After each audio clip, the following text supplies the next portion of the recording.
Hello दोस्तों, आज हम लोग नया टॉपिक शुरू करते हैं DC motor. Class second year का आज नया टॉपिक शुरू करते हैं डीसी मोटर। इसमें पहला क्वेश्चन है which instrument is use to measure armature wiring resistance. मतलब कि आर्मेचर वायरिंग प्रतिरोध को मापने के लिए किस उपकरण का उपयोग किया जाता है। इसका ऑप्शन फर्स्ट है मेगर, मल्टीमीटर या श्रेणी प्रकार के ओमीटर या केल्विन ब्रिज। तो इसको हम लोग मापने के लिए प्रयोग करते हैं केल्विन ब्रिज का। इसका ऑप्शन हो जाएगा डी सही, प्रयोग करते हैं केल्विन ब्रिज का। अगला क्वेश्चन है which instrument is use to test armature winding for short and open circuits. मतलब कि शॉर्ट और ओपन सर्किट के लिए आर्मेचर वाइंडिंग का परीक्षण करने के लिए किस उपकरण का उपयोग किया जाता है। इसका ऑप्शन फर्स्ट है टोंग परीक्षक या आंतरिक ग्राउलर या बाहरी ग्राउलर या डिजिटल मल्टीमीटर। तो हम लोग प्रयोग करते हैं एक्सटर्नल ग्राउलर का, यानी कि बाहरी ग्राउलर का, यानी कि ऑप्शन नंबर इसका हो जाएगा सी सही, बाहरी ग्राउलर का हम लोग प्रयोग करते हैं। अगला क्वेश्चन है what is the name of the speed control method of A DC motor. मतलब कि डीसी मोटर की गति नियंत्रण विधि का क्या नाम है। इसका ऑप्शन फर्स्ट है फील्ड डाइवर्ट विधि या फील्ड टेपिंग विधि या वोल्टेज कंट्रोल विधि या आर्मेचर डाइवर्ट विधि। तो इस विधि का हम लोग नाम इस विधि का नाम है आर्मेचर डाइवर्ट विधि। इसका ऑप्शन हो जाएगा डी सही, इसको हम कहते हैं आर्मेचर डाइवर्ट विधि। इसका पूर्व दिया था फिगर है। 4 नंबर क्वेश्चन है which wiring wires is use for DC field coil. मतलब कि सील्ड क्वाइल के लिए किस वायरिंग का तार का उपयोग किया जाता है। इसका ऑप्शन फर्स्ट है सुपर एनिमेल्ड तांबे के तार या single silk covered copper wire या double silk covered copper wire या PVC covered copper wiring wire. तो इसको हम लोग प्रयोग करते हैं सील्ड क्वाइल के लिए हम लोग प्रयोग करते हैं सुपर एनिमल तांबे के तार का। ठीक है, सील्ड क्वाइल के लिए हम लोग प्रयोग करते हैं सुपर एनिमल तांबे के तार का। इसका ऑप्शन हम हो जाएगा ए सही, सुपर एनिमल तांबे का तार का हम लोग प्रयोग करते हैं सील्ड क्वाइल में। अगला क्वेश्चन है which formula is use to calculate the speed of DC motor. DC motor गति की गणना करने के लिए किस सूत्र का उपयोग किया जाता है। इसका देखते हैं ऑप्शन एन बराबर ई बी बटे फाइव या एन बराबर फाइव बटे ई बी या एन बराबर ई बी बटे फाइव ई बी इंटू 5 बटे 120 या ई बी इंटू 5 बटे 60। तो हम लोग प्रयोग करते हैं एन बराबर ई बी बटे 5। ठीक है, एन बराबर ई बी बटे 5, जहाँ एन होगा घूर्णन गति आरपीएम में रहेगा और ई बी बैंक में और 5 चुंबकीय फ्लक्स। अगला क्वेश्चन है how many parallels paths in duplex lap winding in the armature of 4 pole DC motor. 4 pole DC motor के आर्मेचर की डुप्लेक्स इप्लेक्स लैप वाइंडिंग में कितने समानांतर रास्ते होते हैं। इसका ऑप्शन है फर्स्ट 2, 4, 6, 8। तो इसमें होता है इप्लेक्स वाइंडिंग में 2 रास्ता होता है। ठीक है, इप्लेक्स लैप वाइंडिंग में इसमें 2 रास्ता होता है। इसका ऑप्शन हो रहा है ए सही, 2 रास्ता होता है। अगला क्वेश्चन अच्छा क्वेश्चन है which rule determines the direction of rotation of the armature in a DC motor. DC motor में आर्मेचर के घूमने की दिशा का कौन सा नियम निर्धारित करता है।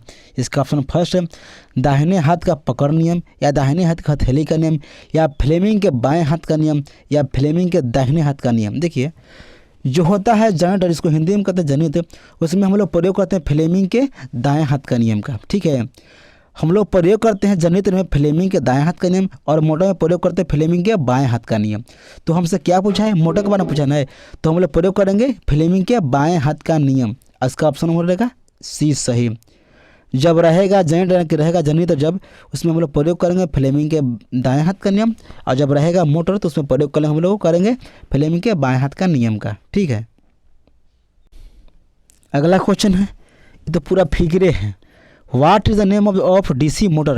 डीसी मोटर का क्या नाम है। इसका ऑप्शन फर्स्ट है shunt motor, DC shunt motor या डीसी श्रेणी मोटर या डीसी अवकलन यौगिक मोटर या डीसी संचयी यौगिक मोटर।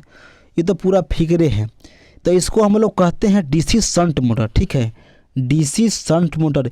इस मोटर में होता है खासियत, इस मोटर को जब हम स्टार्ट करते हैं तो बिना लोड के हम लोग स्टार्ट करते हैं डीसी मोटर को, ठीक है। डीसी शंट मोटर को बिना लोड के हम लोग इसको स्टार्ट करते हैं और स्टार्ट करने के बाद इसको हम इस पर हम लोड देते हैं।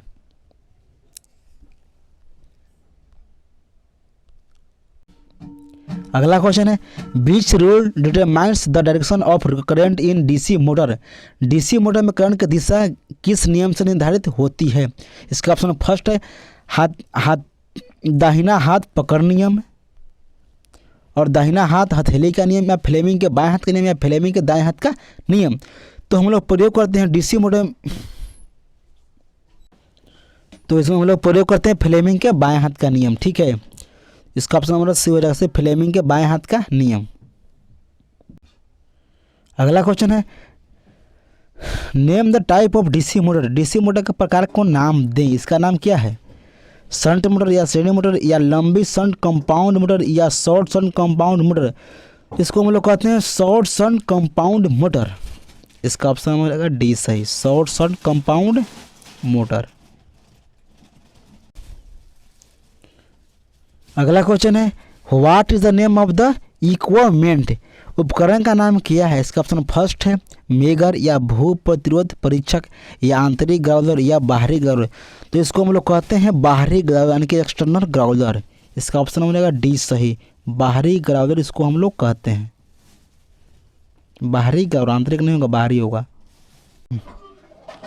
अगला क्वेश्चन है what is the name of winding if coil pitch is less than pole pitch.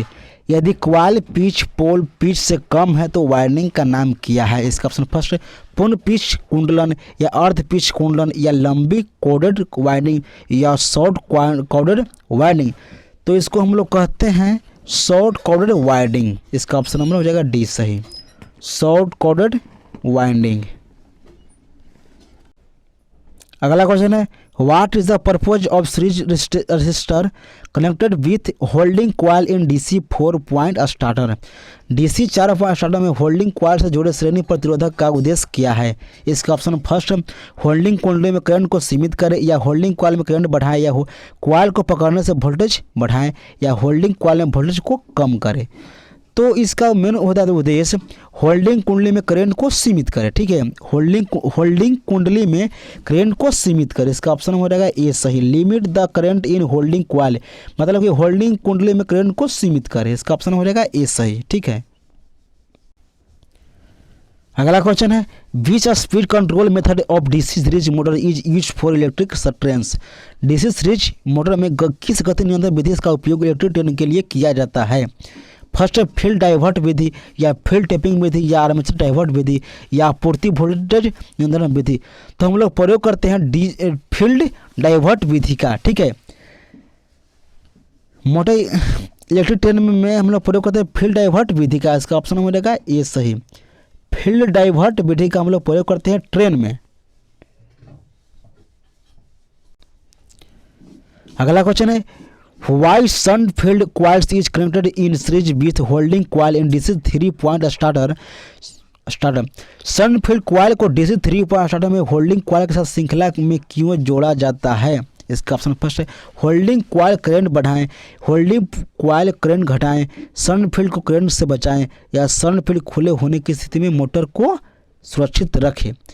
तो इसको हम लोग प्रयोग करते हैं मेन श्रृंखला में जब हम जोड़ते हैं तो इसको हम करते हैं शंट फील्ड खुले होने की स्थिति में मोटर को सुरक्षित रखें। इसका ऑप्शन हो जाएगा डी सही, शंट फील्ड खुले होने की स्थिति में मोटर को सुरक्षित रखें, ठीक है। इसका ऑप्शन हो जाएगा डी सही।